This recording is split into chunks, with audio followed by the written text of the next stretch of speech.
एक समय की बात है। किसी गांव में एक सेठ सेठानी रहा करते थे। सेठ भगवान गणेश जी का बहुत बड़ा भक्त था और सदैव उनकी पूजा करता था।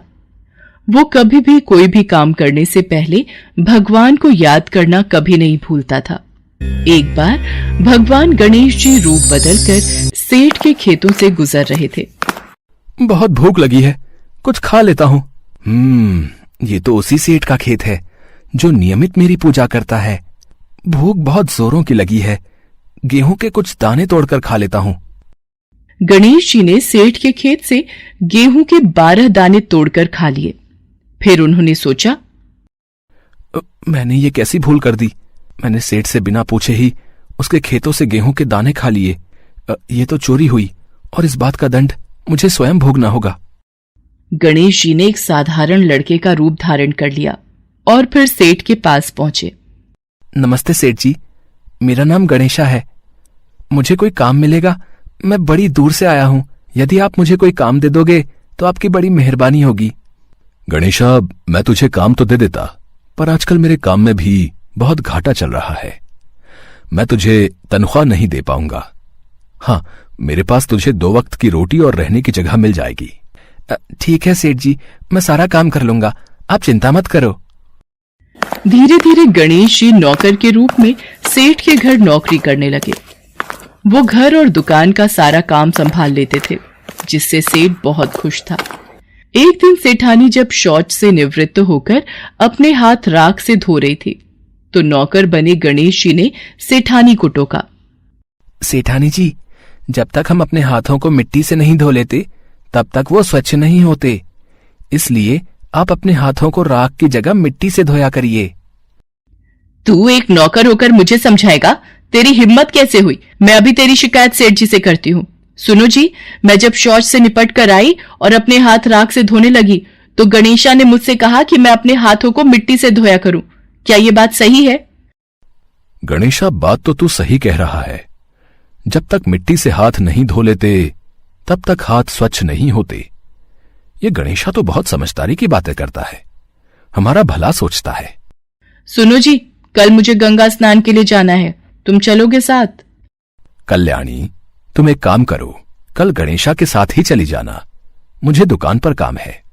आप चिंता मत करो, मैं सेठानी जी का पूरा ध्यान रखूंगा और अच्छे से गंगा स्नान करवाऊंगा। अगले दिन सेठानी गणेशा के साथ गंगा घाट पहुंचती है। सेठानी गंगा के किनारे पर ही बैठकर स्नान कर रही थी। गणेश जी वहां गए और सेठानी जी को बीच गंगा में ले जाकर डुबकी लगाकर वापस किनारे पर ले आए। इस पर सेठानी जी बहुत गुस्सा हुई। उन्होंने गणेशा से कहा, गणेशा, ये तुमने क्या किया? मैं किनारे पर बैठकर ही स्नान करना चाहती थी, मुझे डुबकी नहीं लगानी थी।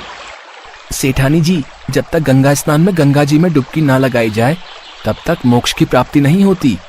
गंगा स्नान तो डुबकी लगाकर ही पूर्ण होता है। मुझे ज्यादा समझाने की जरूरत नहीं है। सेठानी घर जाकर ये बात सेठ को बताती है। गणेशा, तुमने ऐसा क्यों किया? सेठ जी, आप ही बताइए, जब तक हम गंगा में डुबकी नहीं लगा लेते तब तक स्नान पूर्ण नहीं होता। मैं सही कह रहा हूं ना? अब किनारे पर बैठकर स्नान करने का क्या फायदा? ये गणेशा तो बड़ी बुद्धिमानी की बातें करता है, हमारे बारे में कितना अच्छा सोचता है।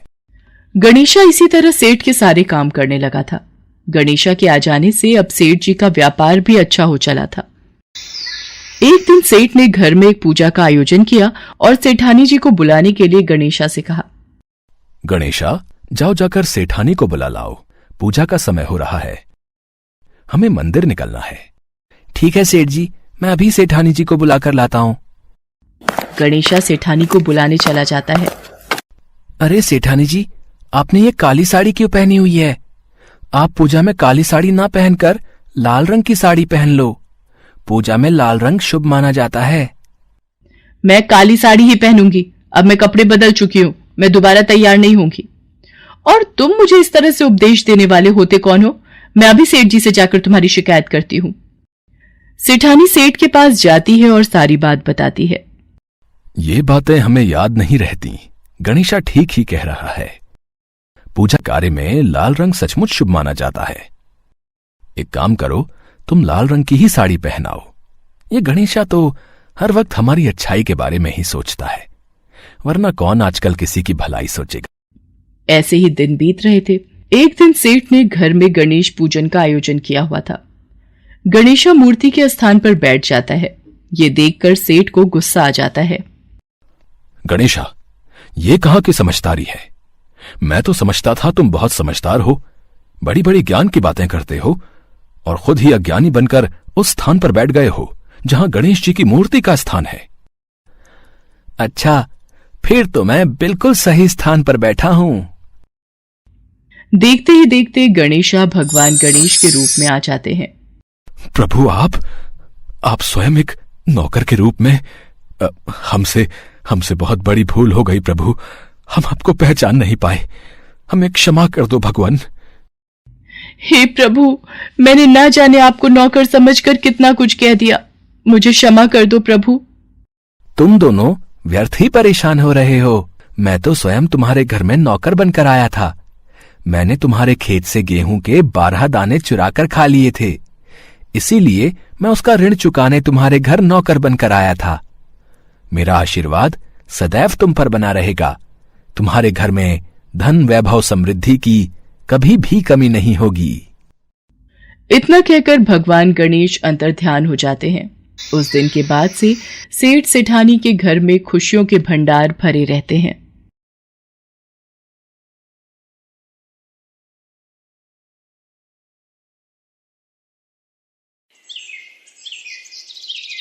एक बार गणेश जी ने पृथ्वी के मनुष्यों की परीक्षा लेने का विचार किया और वो मां पार्वती के पास गए और बोले, माता, मैं पृथ्वी पर भ्रमण करने जाना चाहता हूं और पृथ्वी वासियों की परीक्षा लेना चाहता हूं। ठीक है पुत्र गणेश, जैसा तुम उचित समझो। पृथ्वी भ्रमण के लिए मैं एक बालक का रूप ले लेता हूं। बाल गणेश को तो लीला धरनी थी, इसलिए उन्होंने एक बालक का रूप बना लिया और अपने एक हाथ में चम्मच में दूध ले लिया और दूसरे हाथ में एक चुटकी चावल ले लिए और गली गली घूमने लगे। वो साथ ही साथ आवाज लगाते चले जा रहे थे। मेरे पास ये दूध और चावल है, क्या कोई मेरे लिए इस सामग्री की खीर बना देगा? कोई भी बाल गणेश पर ध्यान नहीं दे रहा था, बल्कि लोग उन पर हंस रहे थे। अरे, कोई नासमझ बालक दिखाई पड़ता है। हाँ भैया, तभी तो ये चम्मच में दूध और चुटकी चावल लिए घूम रहा है। भला इसकी खीर कैसे बनेगी?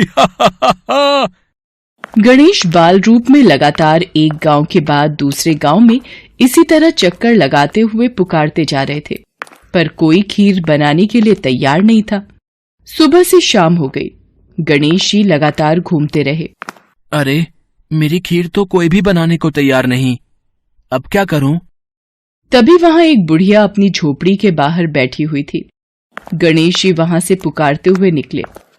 कोई मेरी खीर बना दे, कोई तो मेरी खीर बना दे, मेरे पास ये दूध और चावल हैं। बुढ़िया बहुत कोमल हृदय वाली स्त्री थी। उसने गणेश जी से कहा, बेटा ला, इधर ला खीर का सामान, मैं तेरी खीर बना देती हूँ। माई, अपने घर में से दूध और चावल लेने के लिए बर्तन ले आओ। ठीक है बेटा, रुक, मैं अभी बर्तन लेकर आई। बुढ़िया एक कटोरी लेकर जब झोपड़ी के बाहर आई तो गणेश जी ने कहा, माई, ये बर्तन छोटा है, अपने घर का सबसे बड़ा बर्तन लेके आओ। बेटा, बड़ा बर्तन क्या करेगा, जरा से तो दूध और चावल है। अच्छा रुक, लाती हूँ। बुढ़िया को थोड़ी झुंझलाहट हुई, पर उसने कहा, चलो बच्चे का मन रख लेती हूँ, और अंदर जाकर वो अपने घर का सबसे बड़ा पतीला लेकर बाहर आई। गणेश जी ने चम्मच से दूध पतीली में उड़ेलना शुरू किया। तब बुढ़िया के आश्चर्य की सीमा न रही। ये क्या चमत्कार है प्रभु, कुछ समझ नहीं आ रहा। बुढ़िया ने जब देखा दूध से पूरा पतीला भर गया है, एक के बाद एक वो सारे बर्तन झोपड़ी से बाहर लाती गई और उसमें गणेश जी दूध भरते चले गए। इस तरह से घर के सारे बर्तन दूध से लबालब भर गए। इसके पश्चात गणेश जी बुढ़िया से बोले, माई, मैं स्नान करके आता हूँ, तब तक तुम खीर बना लो, मैं वापस आकर खाऊंगा। बेटा, इतना सारा दूध और ढेर सारे चावल, भला मैं इतनी सारी खीर का क्या करूंगी? माई, आज तुम सारे गांव को दावत दे दो। मैं चाहता हूं तुम्हारे हाथ की खीर का स्वाद पूरा गांव चखे। ठीक है बेटा, मैं गांव वालों को न्योता दे देती हूँ। बुढ़िया ने बड़े प्यार से मन लगाकर खीर बनाई। खीर की भीनी भीनी मीठी मीठी खुशबू चारों दिशाओं में फैल गई। खीर बनाने के बाद वो हर घर में जाकर खीर खाने का न्योता देने लगी। आज मेरे घर खीर का प्रसाद बनेगा, आप सब चखने जरूर आना। अम्मा, तुम इतने लोगों को खीर कैसे खिलाओगी? कुछ समझ में नहीं आ रहा। ठीक है अम्मा, हम आ जाएंगे। लोग बुढ़िया पर हंस रहे थे। बुढ़िया के घर में खाने को दाना नहीं और ये सारे गांव को खीर खिलाने की दावत दे रही है। चलो चलकर देखते हैं भाई, कौन सी खीर बुढ़िया माई खिलाने वाली है। चलो चलो। धीरे धीरे लोगों की भीड़ बढ़ने लगी। लोग खीर की खुशबू से खींचे चले आ रहे थे। सारा गांव बुढ़िया के घर में इकट्ठा हो गया। जब बुढ़िया की बहू सुमन को दावत की बात मालूम हुई, तब वो बुढ़िया के पास वापस आने से पहले ही वहां पहुंच गई। उसने खीर से भरे पतीलों को जब देखा तो उसके मुंह में पानी आ गया। ये माँ जी ने इतनी सारी खीर आखिर बनाई कैसे? पर अभी तो खीर की खुशबू इतनी अच्छी लग रही है कि कुछ और सोचने की जगह मन कर रहा है बस जल्दी से इस खीर को खा लूं। बहुत जोरों की भूख भी लगी है। खीर को देखकर सुमन के मुंह में पानी भर आया। एक कटोरी में खीर निकालकर वो दरवाजे के पीछे बैठकर खाने की तैयारी करने लगी। इसी बीच खीर कटोरी में डालते हुए कुछ बूंदे नीचे गिर गई और गणपति जी को भोग लग गया। वो प्रसन्न हो गए। अब पूरे गांव को खाने की दावत देकर बुढ़िया वापस अपने घर आई तो उसने देखा, अरे बेटा, तू आ गया स्नान करके। खीर तैयार है, चल बेटा, मैं तुझे गरम गरम खीर परोस देती हूँ। माई, भोग तो लग चुका है। तुम्हारी बहू ने मुझे खीर का भोग दे दिया। मेरा पेट पूरी तरह से भर गया है। मैं तृप्त हूँ। अब तू खा, अपने परिवार और सारे गांव वालों को खीर खिला। पर बेटा, ये तो बहुत ज्यादा खीर है, सबका पेट भर जाएगा, इसके बाद भी ये बच जाएगी। उस बची खीर का मैं क्या करूंगी? माई, जो भी बची खीर होगी उसे रात में अपने घर के चारों कोनों में रख देना। मेरे कहने पर तुमने इतने प्रेम से खीर बनाई, तुम्हें गणेश की चमत्कारी खीर बनाने का मीठा फल अवश्य प्राप्त होगा। ये कहकर मानो वो बालक न जाने कहाँ गायब हो गया। इतनी देर में गांव वाले भी आ गए। बुढ़िया ने भगवान गणेश का ध्यान करके सब गांव वालों को खीर का प्रसाद बांटा। जब सारा गांव जी भर कर खीर खा चुका, तब भी ढेर सारी खीर बच गई। ये खीर बच गई, इसे चारों कोनों में रख देती हूँ। अगली सुबह बुढ़िया जब सोकर उठी, हे गणेश, हे गजानन, गणपति महाराज, ये मैं क्या देख रही हूँ? पतीलों में खीर के स्थान पर हीरे जवाहरात और मोती भर गए हैं। विघ्नहर्ता गणेश जी उस बालक के रूप में स्वयं आप ही आए थे। आप तो मेरे जीवन के वारे न्यारे कर गए प्रभु। बुढ़िया को दयालुता का फल मिल गया। उसकी सारी दरिद्रता दूर हो गई और वो आराम से रहने लगी। बुढ़िया ने गणपति जी का एक भव्य मंदिर बनवाया और साथ में एक बड़ा सा तालाब भी खुदवाया। इस तरह उसका नाम दूर दूर तक प्रसिद्ध हो गया। उस जगह वार्षिक मेले लगने लगे। लोग गणेश जी की कृपा प्राप्त करने के लिए उस स्थान पर पूजा करने और मान्यताएं मानने के लिए आने लगे। भगवान गणेश को विघ्नहर्ता और सुखकर्ता कहा गया है। वो अपने